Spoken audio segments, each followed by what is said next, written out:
वो अगर मर्द है तो उसके साथ मैं कहीं जा रही हूँ, उसको अगर तुम प्रूव करोगे तो उसको मैं चीटिंग मानूँ। सिर्फ बात करने से क्या होता है यार? तुम लोग उसको सेटल कर सकते थे, वकील के पास जा सकते थे, डॉक्टर के पास जा सकते थे, मैरिज काउंसलर के पास जा सकते थे। है वो आलोक मौर्य ने किया। ज्योति ने कभी बोले नहीं कि मेरे उसके साथ रात 2 बजे चैटिंग हो रही है, उसमें मैं नॉनवेज जोक शेयर कर रही हूँ या मैं अपना खुल्लम खुल्ला कोई तस्वीर छोड़ रही हूँ, ऐसे तो कुछ नहीं बोली ज्योति ने। और ये कौन है ये? अभी भी तो पढ़ सकता है, क्यों नहीं पढ़ सकता?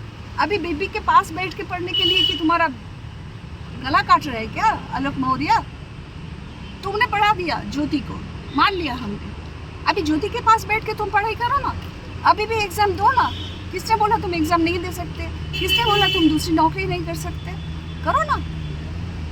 खुद हाथ में हाथ डाल के बैठे रहोगे और बीबी को बोलेंगे कि वो जो भी मुंह में आते हैं गालियां दोगे, वो गाली में तो खुल्लम खुल्ला नहीं दे सकती, वो गाली तो तुम्हें मिलनी चाहिए थी।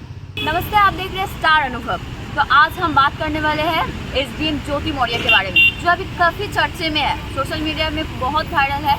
तो आज मेरे पास मौजूद है इस बारे में बात करने के लिए ह्यूमन राइट्स एक्टिविस्ट दुर्वा मित्र। तो उनसे हम बात करेंगे। सर, क्या बोलना चाहेंगे, आपका इस मैटर में क्या राय है? Hello, we are here together to walk you through the history of women education and empowerment. I myself is a software designer and programmer, but I do go about talking about the human rights as well as women's rights. ये जो बातें अभी चल रही है, Shrimati Jyoti Maurya and her husband mister Alok Maurya. Alok Maurya का कहना है उन्होंने ज्योति मौर्य को पढ़ाया, लिखाया, ऑफिसर बनाया, लेकिन खुद पियोन रह गए। और अभी ऊपर जाने के बाद मिसेस ज्योति मौर्य क्या कहे, अय्याशी कर रही है, अफेयर्स बना रहे हैं। अभी जो कहा जाता है, ये जो आलोक मौर्य है, उनके पास मेरा एक ही सवाल है, आप अगर जनाब अपनी बीवी को पढ़ाया, लिखाया, नौकरी दिलवाया, तो खुद के लिए क्यों नहीं करे? जो आपका शादी का कार्ड था उस पर आप क्या लिखे थे? चीटिंग तो आपने किए थे, आप जो थे वो आप लिखे नहीं। दूसरी बार जब आप बता रहे हो कि आपकी बीवी चीटिंग कर रहे हैं, तो उसका प्रमाण क्या है आपके पास? ये चैट तो वायरल हुआ है, चैट वायरल हुई है, लेकिन चीटिंग का मतलब कुछ और है, क्योंकि सुप्रीम कोर्ट भी बता चुके हैं कि आप एफआईआर कर सकते हो, ये गैर कानूनी नहीं है। तो चीटिंग क्या हुआ? It can be monetary, it can be between husband and wife, और दूसरे कोई मेहमान जो आते हैं हमारे ज़िंदगी में, उसको भी मेहमान ही बोलूँगी मैं। अगर उन्हें छोड़ के जाना होता तो तुम छोड़ के चले जाते थे, क्यों रहे उनके साथ? सब जो चीटिंग का बात की ना, वो तो बहुत पहले हो गया। तो तब तो ये ज्योति मौर्य जो है तब तो कुछ नहीं बोले। अब एसडीएम हो जाने के बाद क्यों बोल रहे हैं? अभी क्यों बोल रहे हैं वो? हाँ। तो चैट के बारे में जो आप बोले हैं, तो चैट जो है वो चीटिंग कैसे हो सकता है? वो तो आलोक मौर्य ने चीटिंग से निकाला है। वही तो मैं बोल रही हूँ, चीटिंग नहीं है।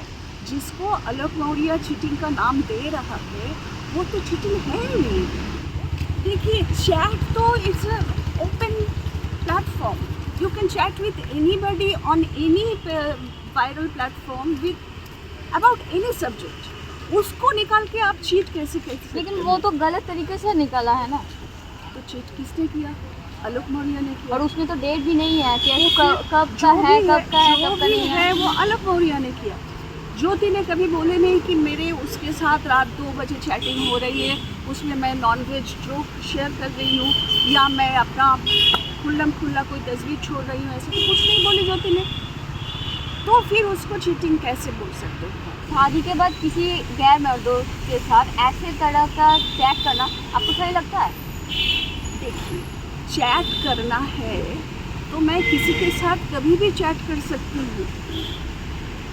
जो दोनों का अपनी मर्जी से हो रहे हैं। किसी एक ने दूसरों के ऊपर अगर दबाव डाली है तब वो लीगल कोई पर्सोना आके उसमें आ सकती है। मेरे और सामने वाली एक लेडी भी हो सकती है जिसके साथ मैं नॉनवेज चैट कर रही हूँ, तो उसको क्या चीटिंग बोलेंगे हम?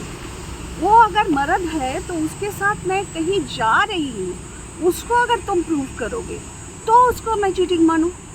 सिर्फ बात करने से क्या होता है यार? चीटिंग में, चैटिंग में ये सिर्फ बात करने से या अफेयर प्रूव करने के लिए ये जो कहा जाता है ये चीटिंग है।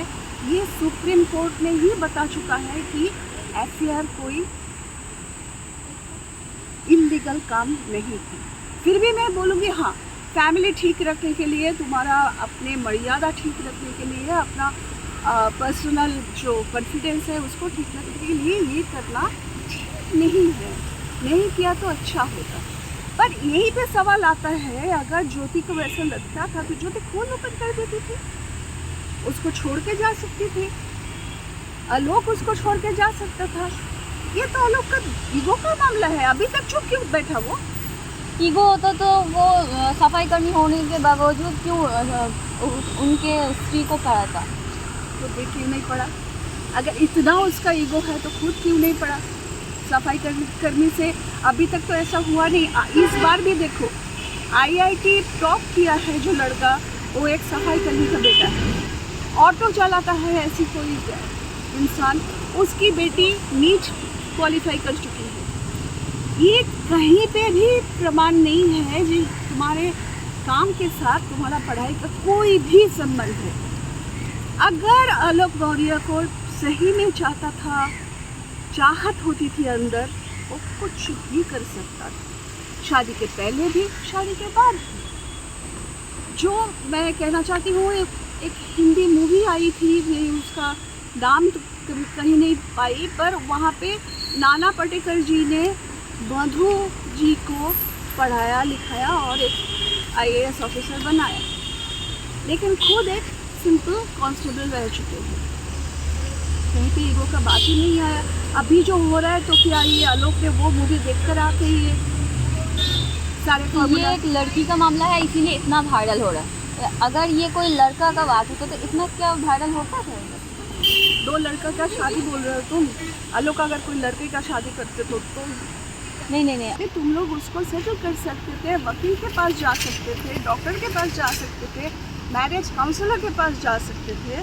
कभी कभार जब लेडी पत्नी थोड़ा ऊपर चली जाती है तो उनको उठना बैठना, आजू बाजू घूमना सब लोग मान लेते हैं कि बड़े लोगों के साथ ही उसको उठना बैठना रहेगा। ऐसा तो नहीं है कि ज्योति जाके और कोई सफाई कर्मी के साथ बैठ जाए।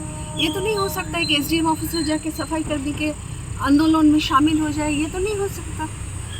तो तब क्या होता है, जब वो आदमी देख रहा है कि उसकी बीवी काफ़ी ऊपर चली गई, उन लोगों के जो फैमिली है, जो फ्रेंड सर्कल है, उसके साथ मिलजुल ले रही है, तो तब उसको अंदर ही अंदर से एक इन्फीरियरिटी कॉम्प्लेक्स आ जाती है, जो एज अ साइकोलॉजिस्ट मैं मानती हूँ इन्फीरियरिटी कॉम्प्लेक्स नाम की कोई चीज़ होती नहीं है।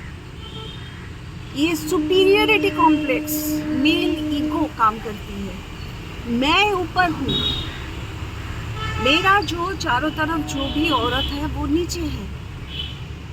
इसको जब पलटे वो देख रहे हैं, उसको मानने में तकलीफ होती है, तब उसको इन्फीरियरिटी कॉम्प्लेक्स आती है।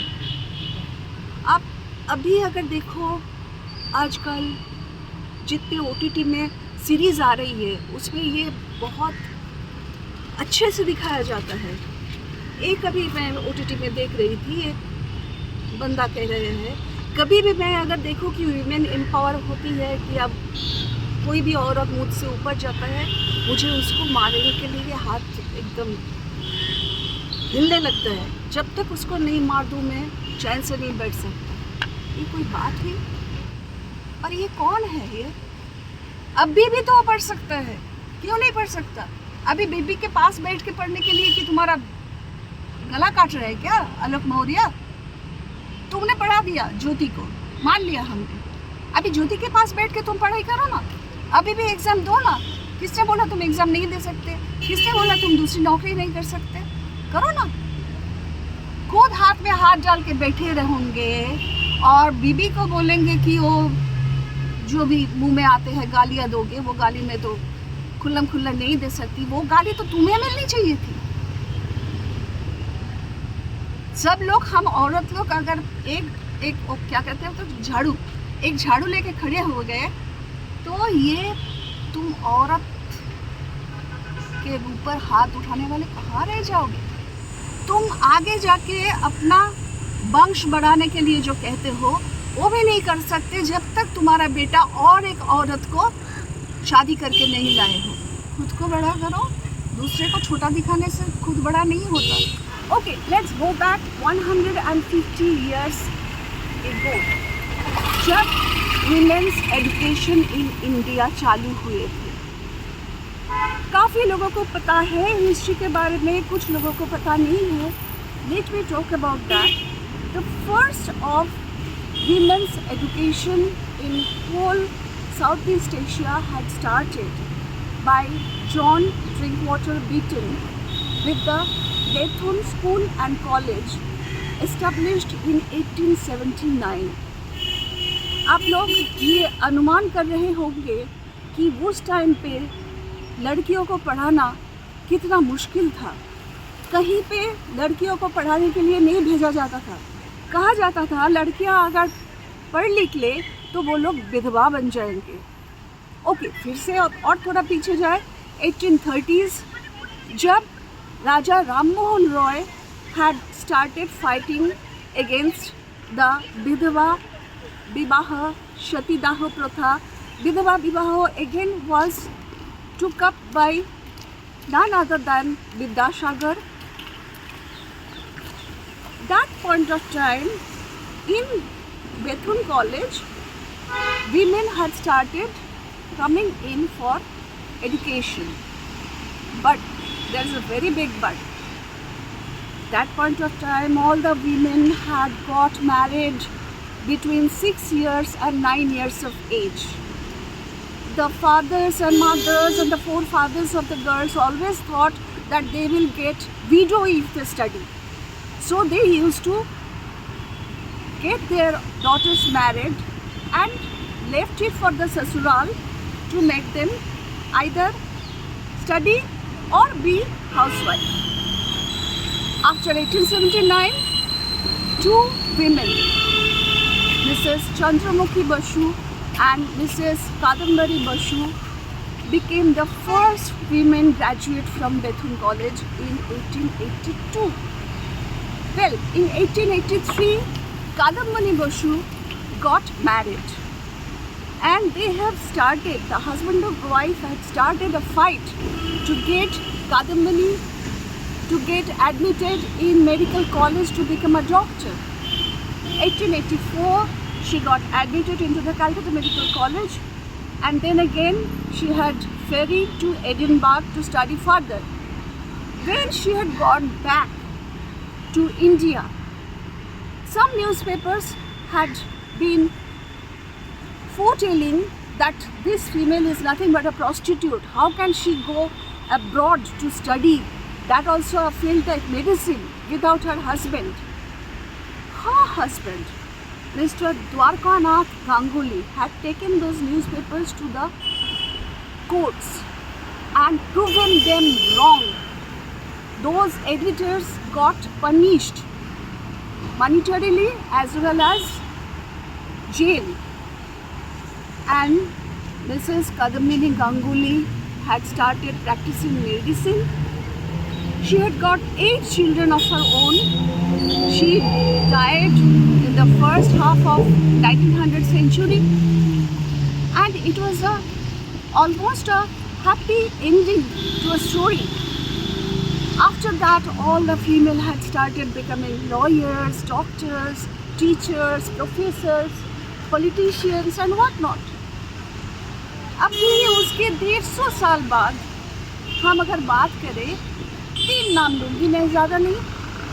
One is सुधा मूर्ति जी, जो काम करती थी उस समय पे शादी हुआ था जब नारायण मूर्ति जी के पास कोई नौकरी नहीं थी. सुधा मूर्ति जी के father had denied to get married her daughter to Narayan Murthy. But they got married, started Infosys. Now she is the mother-in-law of the Prime Minister of UK.